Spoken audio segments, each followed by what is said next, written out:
Good afternoon, mailplussers. Lovely to be with you again to bring you your daily lunchtime quiz fix.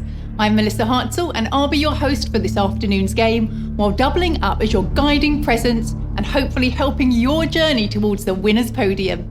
And if you do win, you'll get to split the £1,000 equally amongst you. But first, let's remind ourselves of the rules before we get going. I'll be asking you 10 multiple choice questions from categories we know you enjoy, hopefully accessing as many different compartments of your brain as possible.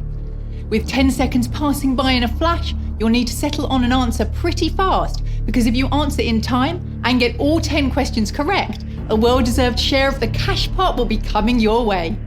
If you end up making a mistake or simply not knowing the answer, the prize unfortunately won't be yours, but even if you do fumble on a particularly tough question, you're welcome to play along and quench your curiosity by seeing how you would have done. It'll keep you on your toes and you'll come out the other side a little wiser. One final word of caution before we get on with the game: be wary of your touch screens, because an accidental brush of the wrong answer will be a very frustrating mistake to make. Once you've selected an answer, you can't change it, so keep those fingers under strict supervision. It might also be worth setting a daily reminder for 12:15 every Monday to Friday, just in case the afternoon runs away from you and you're in danger of forgetting. You wouldn't want to miss a game that you could have stormed through. When your questions do come up and you end up making a nice winning, you'll be grateful for the heads up. So here we go, it's what you all tuned in for. Let's dive in with question 1. Which of these words contains the most vowels? Revisiting, queuing, or reviewing? Why not start the game off with a little exercise to blow away those cobwebs and get you in the mood for some brain teasers? It's something we've all been doing a lot of recently to get into the supermarkets. It's queuing, which has 5 vowels, and the other 2 have 4. Well done if you counted those in 10 seconds. That's hopefully kick-started your brain. All warmed up? Let's move on to question 2. Which word describes the tactic of obstructing legislation by making lengthy speeches? Stonewall, filibuster, or procrastinate? Also known as running down the clock. You may have orchestrated a variation of this tactic at school when strategically asking the teacher who's into rugby who their favourite team are. Then before you know it, the bell rings and you know every player to have ever played for Harlequins. The term we're looking for is the filibuster. It's an old practice too. The ancient Romans are thought of it as the inventors of such a tactic. The Roman Senate has a rule that required all business to conclude by dusk, and the Roman senator at the time of Emperor Julius Caesar, Cato the Younger, would often fall into one of his typical long-winded speeches until nightfall to avoid a vote. With watching the clock in mind, it's time for the next question. Here's question 3. Which cathedral city in the River Allen Valley is Britain's smallest city? Wells, Bath, or St David's? The smallest town in the UK is Fordwich, situated in East Kent, with a population of only 380 people. And if we were to rank the smallest cities in the UK by population, the City of London would be 3rd on the list, it being the business district that's primarily occupied by workers, but not many people are registered as actually living there. And St David's is the UK's smallest city, with 1,600 inhabitants, having earned the title of city in 1995.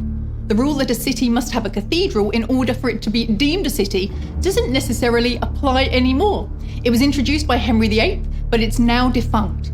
Any town can apply to be a city, cathedral or not, although it still must be signed off by the monarch. So we're 3 questions in now, and 2,653 of you are still in the game, which isn't too shabby at all, as already there's been quite a high standard of question. Now you're in the swing of things, let's enter question 4. What percentage of the oxygen we breathe does your brain consume? 5%, 20%, or 40%? The brain is an incredibly complicated organ made up of about 100 billion neurons, which function all of the time, which of course takes energy. In a typical day, the brain burns around 320 calories just by thinking. If that doesn't sound like much, it's around the same amount of energy you'd burn by running 3.5 miles. Oxygen is vital for the brain to function, and it needs 20% of the oxygen we breathe, which is transported by an intricate blood vessel system. There are so many blood vessels dedicated to distributing the oxygen to the brain cells that if laid out in a line, they'd amount to 100,000 miles in length. Moving on to question 5. Which of these is not a term used in golf? Drive, draw, or duck? The golfing term for hitting one shot over par, the bogey, comes from Scotland, where the sport originated. A major in the army who was playing the game remarked that his losing opposition was a regular bogeyman. For the sporty ones amongst you, you'll recognise the word duck from another British game, cricket. It's for when someone is out having scored no runs. The full name for the term is duck's egg out because a 0 represents the shape of an egg, and throughout the ages it's been shortened to duck. So we're at the halfway line, and 713 of you getting that right. This was a toughie because 106 of you went with drive and 1,079 thought it was draw. So we'll give a shout out to those of you who got it right. Dorothy, John 147, Derek 6, Paul 20. You're really making your mark and lining yourselves up for the win. Let's see if you can maintain that pace for the second instalment. It's question 6. Which 1960s TV series is set on Tracy Island? Wacky Races, Thunderbirds, or The Jetsons? Other TV shows that may ring some dusty bells from the golden era of the 60s include the original Batman, starring Adam West, Bewitched, Dad's Army, The Beverly Hillbillies, Captain Scarlet, and our answer to question 6, those puppets with not so well hidden strings, Thunderbirds. Jeff Tracy, a character from the show, found his way into the Guinness World of Records, holding the record for the highest earning TV character, said to be worth an estimated £40 billion throughout the show's memorabilia, which isn't a bad reimbursement for the company that made it, because every episode was said to have cost the equivalent of £500,000 to produce in today's money.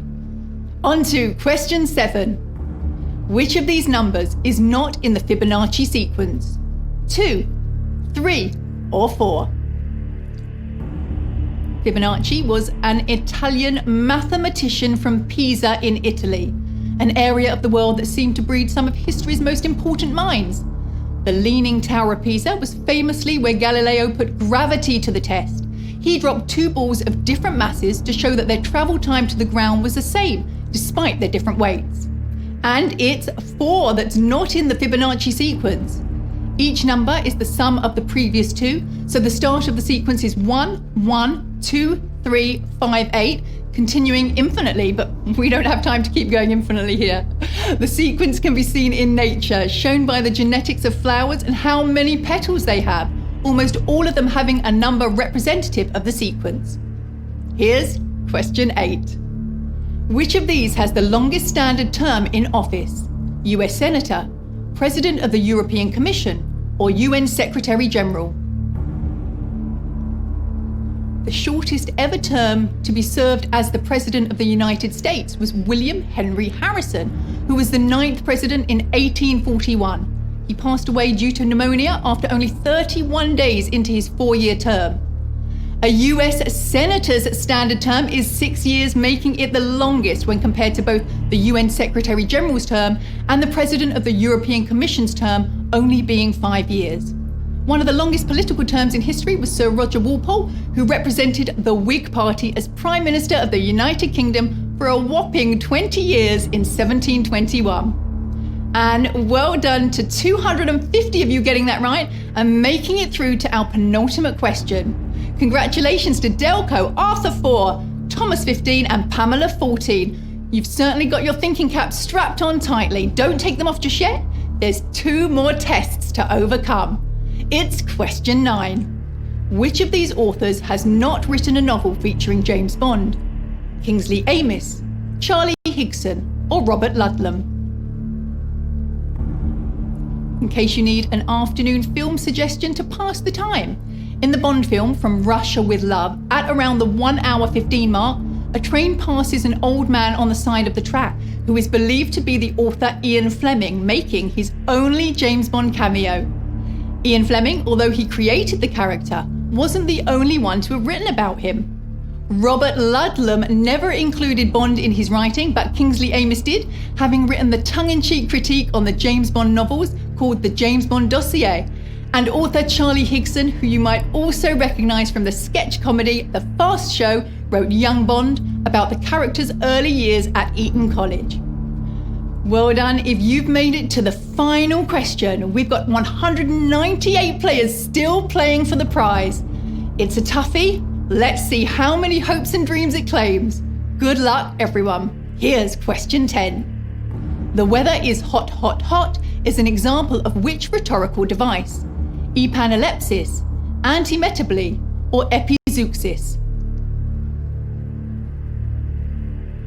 Aside from numerous examples in Shakespeare's plays, a more humorous occasion that this rhetoric has been used was in Monty Python's Spam sketch, where a customer demands an order of spam from a waitress, repeating the word 11 consecutive times. And if you chose option C, epizeuxis, you got it right. The word comes from the ancient Greek meaning fastened together, and it's the repetition of the same word for emphasis. That's all 10 done and dusted. Only 30 of you getting that right. That was such a toughie, but congratulations to our winners today. 134 thought it was A and 29 thought it was B.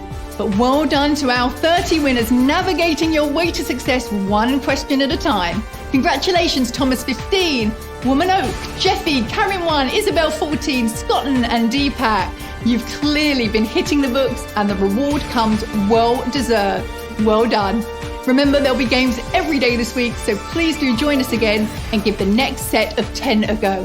If you're on a hot streak, make the most of it. We look forward to seeing you again tomorrow. I hope you enjoy the rest of your Tuesday. And for today's winners, perhaps a celebration is in order. Bye for now.